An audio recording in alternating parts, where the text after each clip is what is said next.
উন্নতি বিদ্যালয় আপোনালোক সকলো জনাইছোঁ। আজি মুকুতাৰ মই যাবলৈ লৈছোঁ গ্ৰাছলেণ্ডলৈ বুলি। এয়া আমি আহি পালোঁ বাগালেটা নদীৰ পাৰ হৈ আহিলোঁ গাইছ।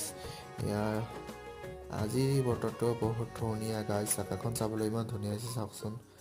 তো চাই থাকিব আৰু শেষলৈ, বিশেষ একো চাবলগীয়া নাই ভিডিঅ'টো, তথাপিও চাই থাকিব আৰু গাইছ। এইখিনিয়ে আৰু কি ক'ম আৰু, এয়া গ্ৰাছলেণ্ড চাবলৈ গৈ আছোঁ। এয়া আমি গ্ৰাছলেণ্ড পালোঁ গাইছ, চোদা মানুহ হৈছোঁ। Grassland, amio aisu saba, sobe aisi. Amo kuda so aisi amar. Ya amio aisu. Udah manu guys. তো গ্ৰাছলেণ্ড চালোঁ গাইছ, আমিও হায়েষ্ট মানুহ গাইছ। তো আপোনালোকে আহিব চাবলৈ, বম ভাইৰেল ট্ৰেণ্ডিঙত চলি আছে গাইছ। তো আহিব, আমিও চালোঁ। তো আজিলৈ বাই বাই গাইছ।